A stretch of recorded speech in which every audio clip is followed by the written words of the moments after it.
The entire class froze when Mr. Chad Harrison slammed the textbook on his desk so hard the windows rattled. His eyes locked on the quiet black kid sitting in the back, Malik, the youngest student in the room. "You think you're smart, boy," he hissed loud enough for everyone to hear.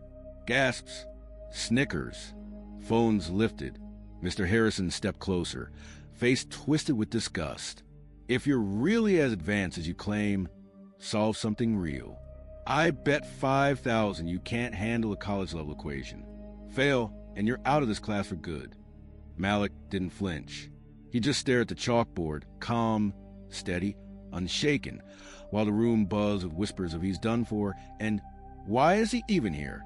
What happened next would flip the entire school upside down and expose a racist truth the district had buried for years. If this already made your blood boil, hit like and subscribe right now, because stories like this are still happening and the world needs to hear them. Malik slowly rose from his seat, gripping his pencil like it was the only solid thing in the world. He walked past the smirks, the rolled eyes, the mocking whispers. The football boys shoved each other, trying not to laugh. A blonde girl whispered, "Why don't they put him in the right class? He doesn't belong here." Mr. Harrison blocked Malik's path. "Don't pretend you understand any of this. You're 10 years old.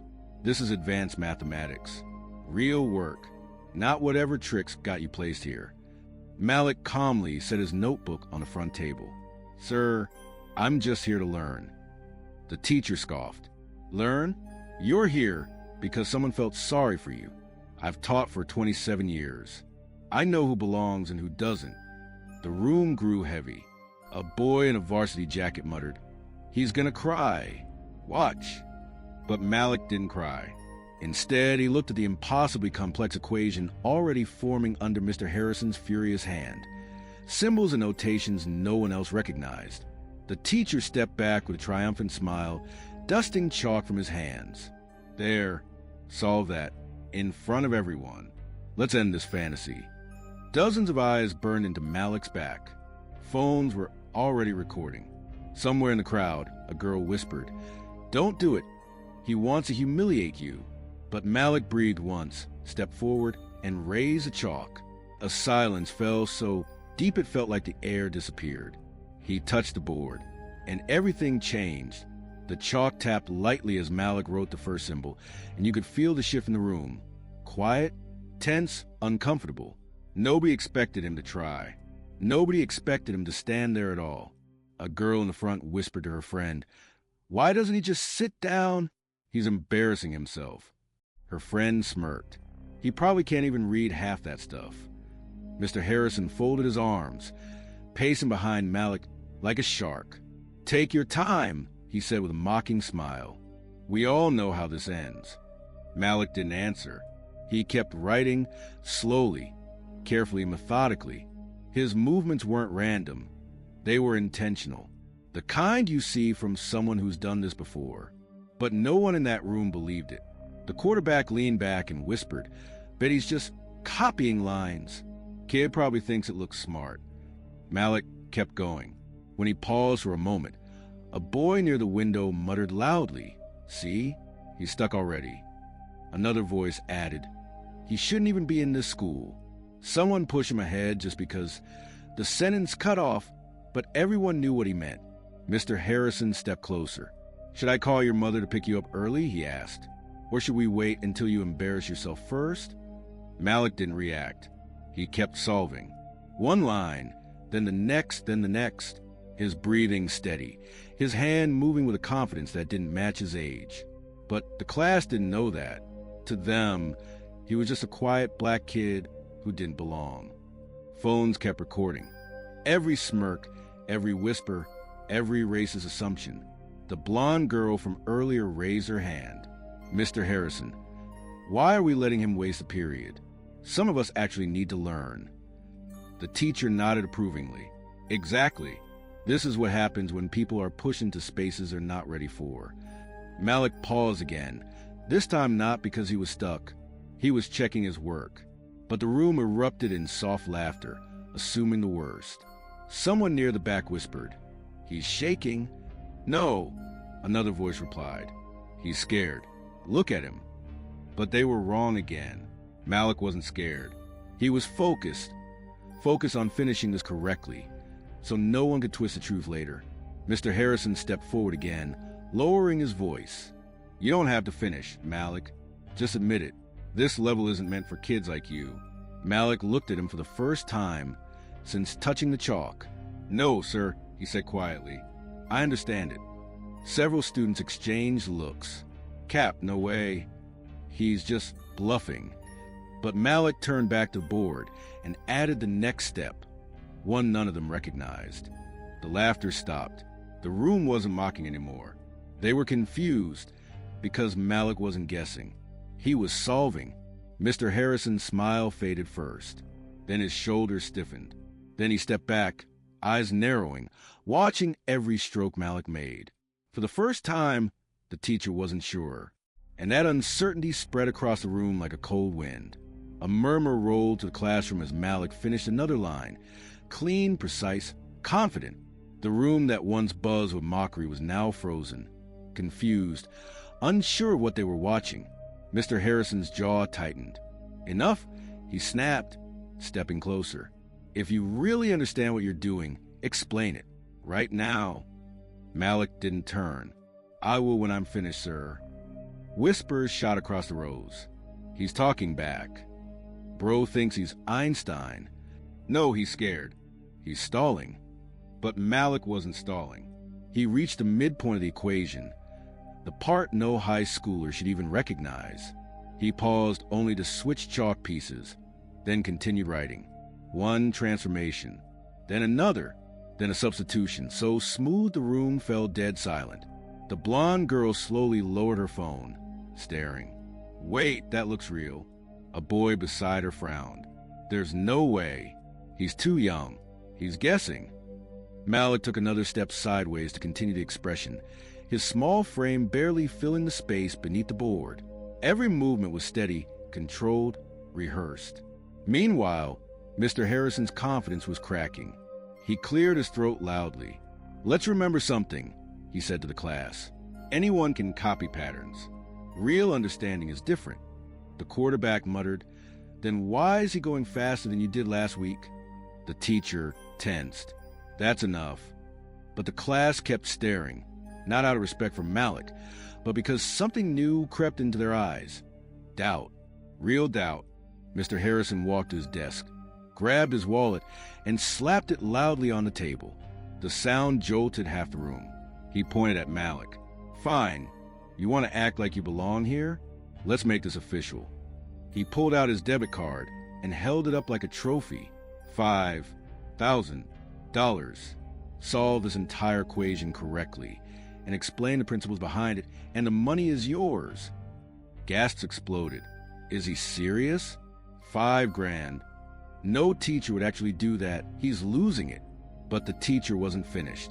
If you fail, his voice sharpened, you admit you don't belong in advanced mathematics, and you withdraw from this class today. More gasps, louder this time. That's not fair. He's a kid. Isn't this illegal? Harrison ignored them all. He stepped inches from Malik. Do we have a deal? Malik set down the chalk and looked at him again. Same calm, same steady expression. Yes, sir, he said softly. Deal. The room erupted in chaos. No way. He said yes. He's crazy. Mr. Harrison raised a hand. The room quieted instantly. He pointed at Malik's partially completed work. Then start over. Solve it cleanly from the beginning. No mistakes. I want every student here to witness the truth. Malik nodded once. He erased the top line of his work with quiet, deliberate strokes, leaving a blank board. Phones were now recording from every angle. Someone whispered, if he pulls this off, this thing is going viral. Malik picked up a fresh piece of chalk. Crack. The sound echoed. His hand moved. First line, perfect. Second line, flawless. Third line, the beginning of something nobody, especially not the man who assigned it, was prepared for. Mr. Harrison watched in the corner, his confidence draining with every stroke. With each symbol, each calculation, Each transformation, the 5,000 bet became less a challenge and more of a trap, because Malik wasn't stalling. He wasn't scared. He was solving the impossible. And the man who wanted to humiliate him was now watching his bet turn into his greatest mistake. If this happened right in front of you, what would you do? Tell me in the comments. I read every one. And if you want justice as much as I do, hit subscribe. Malik stood before the board, the chalk dust settling around him like mist. The room had gone from loud to graveyard silent. Even the students who usually joked through class leaned in, eyes glued to every line he drew. He continued rewriting the equation from scratch, clean, calm, and terrifyingly precise. The first major transformation hit the board, and a girl in front row breathed. That actually looks right. The quarterback squinted. No way. He memorized this. Someone behind him whispered. But Mr. Harrison didn't tell him the steps, and that's when the shift finally happened. They weren't laughing at Malik anymore. They were watching him. Slowly, the expressions in the room changed, mockery fading into confusion, then curiosity, then something else entirely, realization. Malik understood what he was doing. Mr. Harrison stepped closer, gripping his desk so tightly his knuckles whitened. That substitution is unnecessary, he said sharply. Malik didn't turn. Actually, sir, it simplifies the entanglement term. A stunned silence dropped over the classroom. A girl whispered, "Entanglement? Isn't that like quantum stuff?" Her friend nodded slowly. Not even college freshmen learned that. Malik moved to the next part, breaking the expression into components with clean, measured strokes. He wasn't rushing. He wasn't guessing. He wasn't performing for approval. He was doing math. Real math. The kind Mr. Harrison hadn't expected anyone, especially Malik, to comprehend. The teacher's voice cracked. "Stop. Show me that step again." Malik repeated it calmly, then added the next transformation without hesitation. Students stared at Mr. Harrison now, not Malik. Watching the teacher's face drain of color, his confidence collapsing under the weight of his own challenge. Garrett, normally the loudest in the room, lowered his phone and whispered, "Dude, he's beating you." That sentence didn't just cut, it shattered. Mr. Harrison's breath hitched. You're not solving it correctly. You can't be. You don't." Malik finished another subsection flawlessly. "You don't understand the underlying physics." Harrison barked, desperate. Malik paused only to wipe chalk from his fingers. "I do, sir. I've been studying with a mentor for 2 years. Someone near the back muttered, "Bro, this kid's a legit genius." The board was nearly full. Malik moved to the side, writing the concluding transformation, clean, elegant, and devastating. He stepped back. The equation was solved. Perfectly. Every phone in the room zoomed in. Students whispered, gasped, stared. One girl covered her mouth in disbelief. But the only reaction that mattered came from Mr. Harrison. He staggered forward, eyes darting across the board, scanning for errors. 1 line, 2 lines, 3 lines. His breathing grew uneven. "No," he whispered. No, this can't be right." But it was. Every symbol, every step, every principle. Correct. Malik finally turned to him. "Would you like me to explain the quantum mechanics behind it, sir?" It wasn't mocking. It wasn't disrespect. It was a question asked by a student who knew the truth had finally come to light. The teacher swallowed hard, unable to speak. For the first time all year, the class saw the mighty Mr. Harrison, the man who bragged about his 27 years of experience, who treated himself as a gatekeeper of genius, standing speechless in front of a kid he tried to humiliate. A black kid he said didn't belong. Phones recorded every second. Because this wasn't just a solved equation. It was the moment a racist man realized the bet he made so proudly had just destroyed him publicly.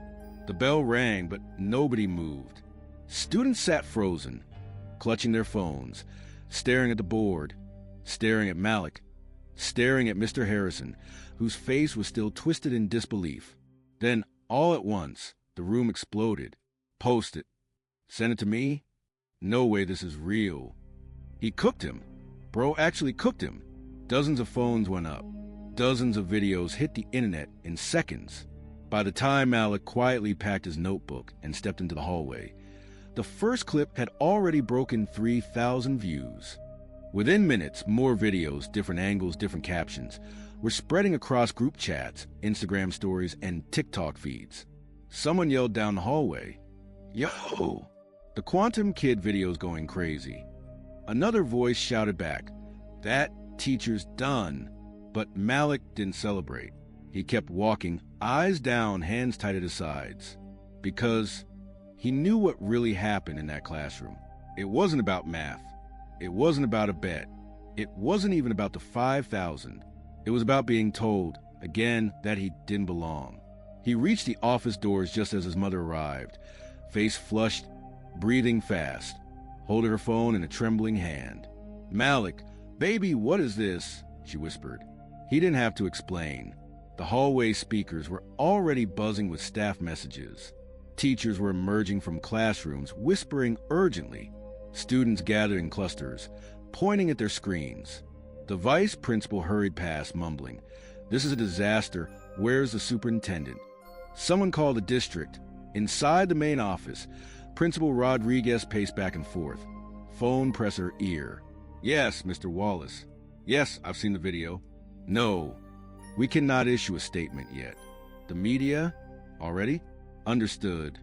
She hung up just as Malik and his mother walked in. "Come with me," she said, her voice tight. "Now." They enter a conference room where a counselor, 2 teachers, and a district compliance officer sat with laptops open. Screens glow with the same viral videos.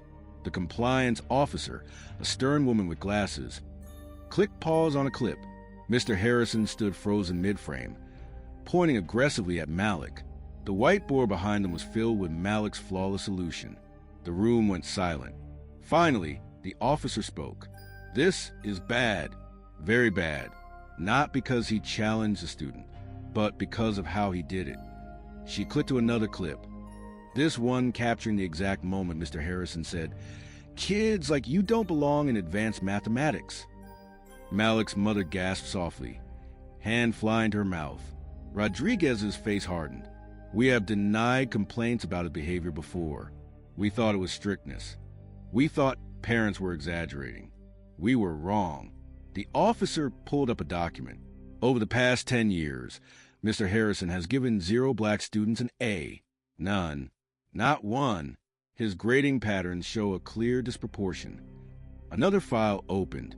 Discipline referrals, placement recommendations, private emails to staff. A pattern emerged, undeniable, ugly, systemic. Malik's mother's voice cracked.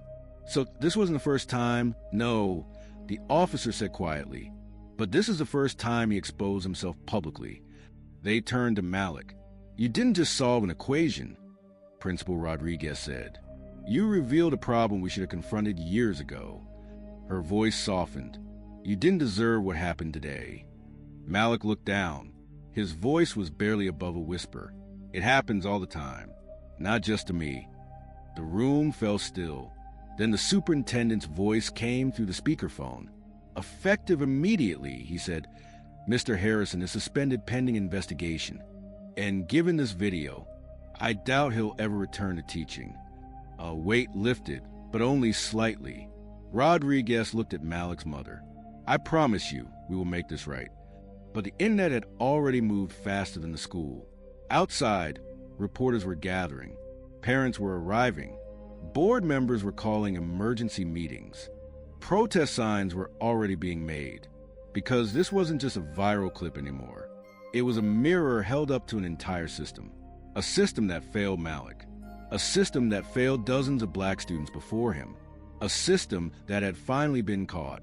And it was all unraveling, one view, one share, one comment at a time. By the next morning, the story had grown far beyond the school walls. News vans lined the street. Reporters crowded the sidewalk, shouting questions Malik didn't dare answer. Students filmed from the windows. Parents demanded meetings. Comment sections were filled with outrage, disbelief, and support. Inside the district headquarters, a very different scene unfolded. A long table, serious faces, Stacks of documents. Screens filled with data nobody could ignore anymore. The superintendent cleared his throat. We have enough evidence to move forward. Mr. Harrison's suspension stays in effect.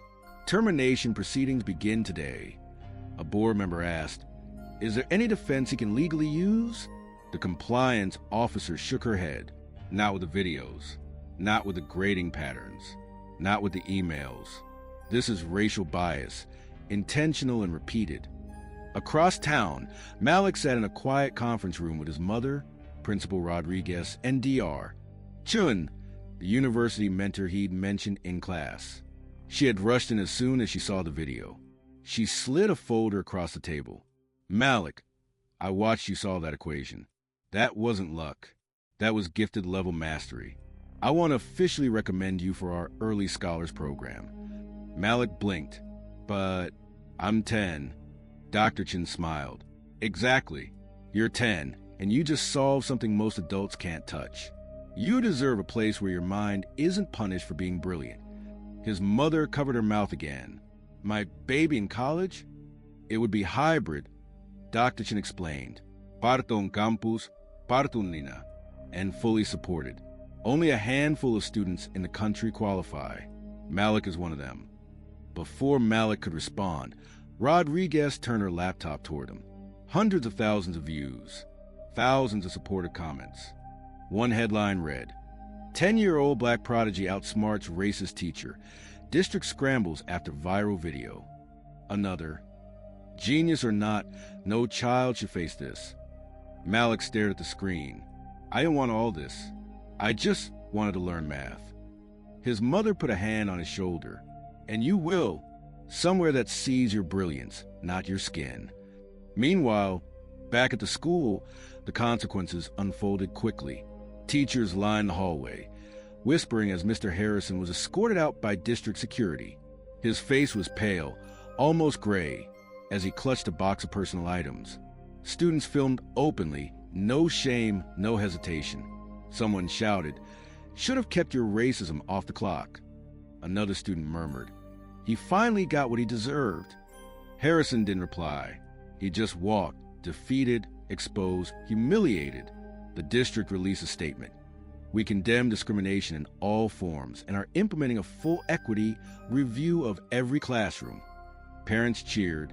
Local activists planned meetings. Teachers volunteered to help uncover more cases. Students shared their own experiences, stories that had been ignored for years. For once, people were listening. Later that evening, Malik and his mother sat on their living room sofa as Dr. Chun went over program details. But Malik kept staring at one message on his phone. "You inspire my son today. He wants to study math because of you." A second message popped up. "Thank you for showing the world what black excellence looks like." Another, "We're proud of you, little man. Keep shining." For the first time since the video went viral, Malik smiled, small, tired, but real. He didn't feel like a headline. He didn't feel like a viral clip. He felt like what he had always been, a kid who loved math. And now, finally, the world was making space for him to grow. Because justice wasn't just punishing a racist teacher. Justice was giving a black child a chance he never should have had to fight for in the first place. The days that followed felt different, not just for Malik, but for the whole district. People walked a little slower when he passed, as if seeing him for the first time. Students who had mocked him now looked away. Teachers who had never spoken to him before suddenly greeted him with careful warmth. But Malik didn't focus on any of that. He focused on the board, the math, the place where he always found peace. Dr. Chin invited him to sit in on his very first university-level session, quietly, anonymously, just to observe. Malik sat in the front row, notebook open, eyes bright. Complex equations filled the screen, far more advanced than anything in middle school. And yet he understood them, not perfectly, but enough to feel, finally, that he was exactly where he belonged. After the class, a college student approached timidly. "Hey, you're the kid from the video, right?" Malik froze. Yeah." The student smiled. "I just wanted to say you motivated my whole study group. Seeing you stand up there, solving what half of us struggle with. That meant something. Malik didn't know what to say.